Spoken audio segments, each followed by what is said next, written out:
नमस्ते और आज के इस शानदार एक्सप्लेनर में आपका स्वागत है। देखिए, पैसों के बारे में सोचना सच कहूं तो काफी तनावपूर्ण हो सकता है ना?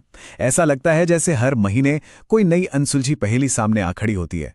लेकिन आज हम इस वित्तीय चिंता को पूरी तरह से सशक्तिकरण में बदलने वाले हैं और इसके लिए हम कुछ बहुत ही स्पष्ट, स्ट्रक्चर्ड और विजुअल तरीकों का इस्तेमाल करेंगे। आज का हमारा फोकस बजट मैनेजमेंट को डिकोड करने पर है। हम इन जटिल लगने वाले कॉन्सेप्ट्स को इतनी आसानी से समझेंगे कि फाइनेंशियल पीस यानी वित्तीय शांति आपके लिए एक वास्तविकता बन जाएगी। आज की चर्चा के लिए हमने एक बहुत ही क्लियर रोड मैप तैयार किया है। हम शुरुआत करेंगे एक बजट रियलिटी चेक से, फिर देखेंगे कि इस बजट ब्लीड या फिजूल खर्ची को कैसे रोका जाए। इसके बाद हम जीरो बेस्ड बजटिंग के बेसिक समझेंगे, कपल्स के लिए बजटिंग पर बात करेंगे, सिंकिंग फंड्स में महारत हासिल करेंगे और आखिर में इमरजेंसी और सिंकिंग फंड्स के बीच का असली अंतर समझेंगे। इस एजेंडे को देखकर ही आपको अंदाजा हो जाएगा कि फाइनेंशियल स्टेबिलिटी पाना कोई पहाड़ तोड़ने जैसा काम नहीं है। तो चलिए, बिना किसी देरी के सीधे मुद्दे पर आते हैं। सबसे पहले बात करते हैं हमारे पहले पड़ाव की, जो है बजट रियलिटी चेक। देखिए, यह स्वीकार करना बहुत जरूरी है कि आज के समय में हर चीज की बढ़ती कीमतों के कारण जो फाइनेंशियल स्ट्रेस हम सब महसूस करते हैं ना, वो पूरी तरह से जायज है। आप अकेले नहीं है जो ऐसा महसूस कर रहे हैं। ठीक है, आइए इसमें गहराई से उतरते हैं। प्रसिद्ध अर्थशास्त्री जॉन मेनार्ड कीन्स का ये कोट जरा ध्यान से सुनिए। उनका कहना है कि मुद्रास्फीति यानी इन्फ्लेशन एक लुटेरे की तरह हिंसक, एक सशस्त्र डाकू की तरह डरावनी और एक हिटमैन की तरह जानलेवा है। क्या कमाल की बात कही है। ये कोट इन्फ्लेशन की उस खामोश और आक्रामक फितरत को बिल्कुल सटीक तरीके से पकड़ता है। ये हमारे रोजमर्रा के फाइनेंस पर एक साइलेंट अटैक की तरह है। हम अक्सर इसे आते हुए नहीं देखते जब तक कि हम अपनी रसीदों या बैंक स्टेटमेंट को ध्यान से ना देखें। अब इन भारी भरकम आर्थिक बातों को जरा हमारी रोजमर्रा की जिंदगी से जोड़कर देखते हैं। आपकी स्क्रीन पर यह $30 का जो आंकड़ा है, ये कोई रैंडम नंबर नहीं है। ये हमें याद दिलाता है कि वक्त कितनी तेजी से बदल गया है। याद है, पहले दोस्तों के साथ एक नॉर्मल बर्गर और बियर या बच्चों के लिए फास्ट फूड स्टॉप कितना सस्ता हुआ करता था। लेकिन आज वही छोटी सी ट्रीट आसानी से $30 के पार चली जाती है। जब हम इन नंबर्स को असल जिंदगी में देखते हैं, तब समझ आता है कि हमारा बजट कितनी तेजी से और कितनी खामोशी से प्रभावित हो रहा है। तो अब जब हमने समस्या को समझ लिया है, तो आइए समाधान की ओर बढ़ें। हमारा अगला कदम है इस बजट ब्लीड या फिर फिजूल खर्ची को रोकना। ये हमारे पर्सनल फाइनेंस में एक साइलेंट ड्रेन की तरह होता है, जिसे पहचानना और तुरंत रोकना बहुत जरूरी है। अक्सर हमें लगता है कि कोई बहुत बड़ा खर्च हमारे बजट को बिगाड़ रहा है, लेकिन सच कहूं, छोटी छोटी आदतें ही अक्सर सबसे बड़ी अपराधी होती हैं।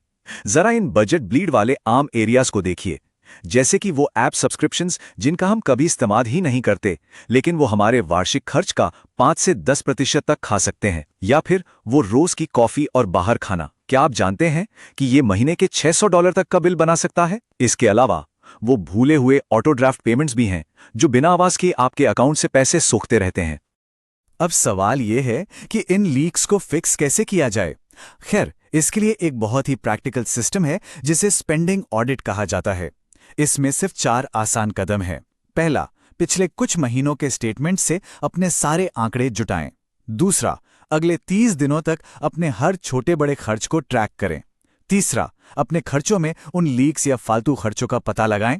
और चौथा, उन फालतू सब्सक्रिप्शंस को बिना किसी हिचकिचाहट के तुरंत रद्द करें। यह सिस्टम बिना किसी भारी दबाव के आपके फाइनेंशियल लीकेज को डायग्नोज और फिक्स करने का एक बेहतरीन तरीका है। बेहतरीन। ऑडिट पूरा करने के बाद अब जो पैसा हमारे पास बचता है, उसे हर दिन सही तरीके से मैनेज करने के लिए हमें एक सिस्टम की जरूरत है। और यहीं पर हमारा अगला टॉपिक आता है, जीरो बेस्ड बजटिंग। तो यहां सबसे क्रूशियल पॉइंट यह है कि जीरो बेस्ड बजटिंग कोई पाबंदी नहीं है, बल्कि ये आपको और ताकत देने वाला एक कदम है। इसका सीधा सा मतलब है अपने हर एक डॉलर को एक काम सौंपना। महीने की शुरुआत में आपकी कुल आय में से जब आपके सारे खर्च और बचत को घटाया जाए, तो अंत में आपके पास बिल्कुल शून्य बचना चाहिए। इसका मतलब ये नहीं कि आपके पास पैसे नहीं बचे, बल्कि ये है कि आपका कोई भी पैसा बिना किसी उद्देश्य के यूं ही बेकार नहीं पड़ा है।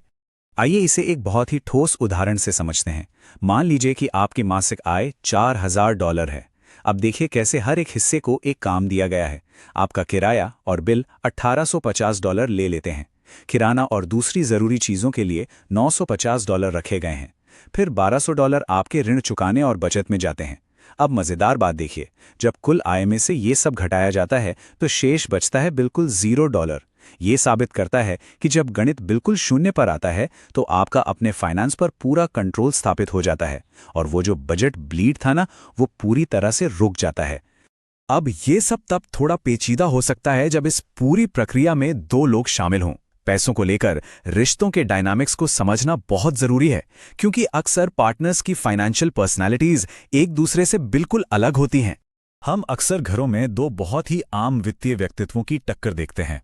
एक तरफ होते हैं द प्लानर, जिन्हें स्प्रेडशीट से प्यार है, जो हर चीज में एक स्ट्रक्चर चाहते हैं और जिन्हें पाई पाई का हिसाब चाहिए।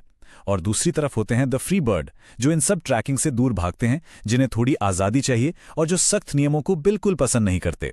अब यहां समझने वाली बात यह है कि सफल बजटिंग का मतलब किसी की पहचान बदलना बिल्कुल नहीं है। इसका मतलब बस एक ऐसा बीच का रास्ता खोजना है जो दोनों के लिए काम करे, वो भी बिना किसी बहस के।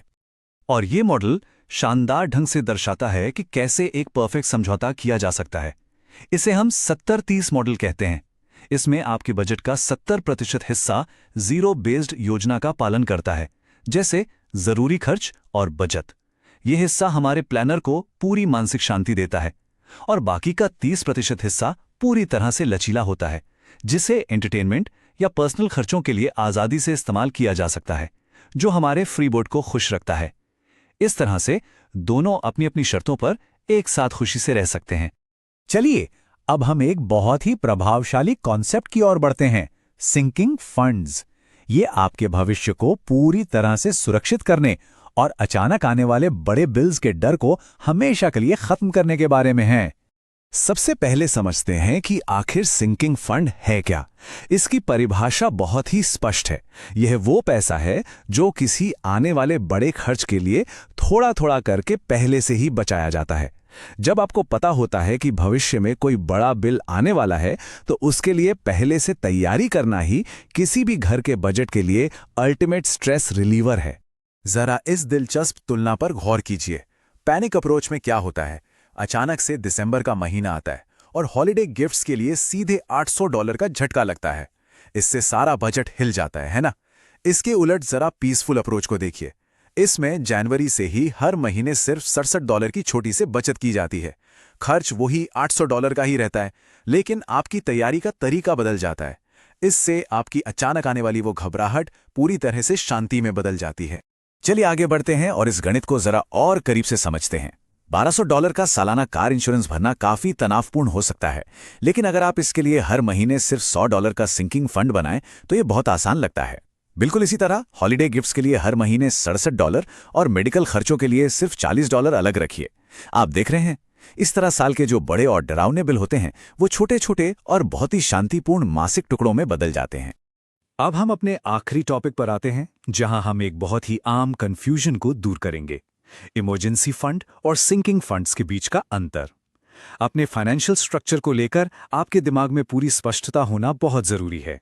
इन दोनों के बीच का अंतर बिल्कुल साफ होना चाहिए। देखिए, एक इमरजेंसी फंड पूरी तरह से अज्ञात और अचानक होने वाली घटनाओं के लिए एक सेफ्टी नेट होता है, जैसे कार का अचानक खराब हो जाना या कोई मेडिकल इमरजेंसी आ जाना।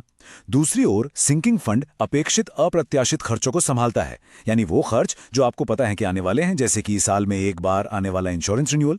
दोनों फंड्स के उद्देश्य बिल्कुल अलग अलग हैं और दोनों ही आपके बजट में अपनी अपनी अहम जगह रखते हैं। तो आज की इस शानदार चर्चा के अंत में मैं आपके सामने एक बहुत ही महत्वपूर्ण सवाल छोड़ना चाहता हूं। आज आपको अपने किस डॉलर को काम पर लगाने की जरूरत है? हमने आज बजट के लीक्स को रोकने, अपने हर एक डॉलर को एक उद्देश्य देने और भविष्य के खर्चों की शांतिपूर्वक योजना बनाने के बारे में बात की है। लेकिन याद रखिए, ये ज्ञान केवल तभी मूल्यवान है जब आप इसे अमल में लाएं। तो इस नई स्पष्टता के साथ अपने फाइनेंस की कमान अपने हाथ में लीजिए और आज ही एक सशक्त शुरुआत कीजिए।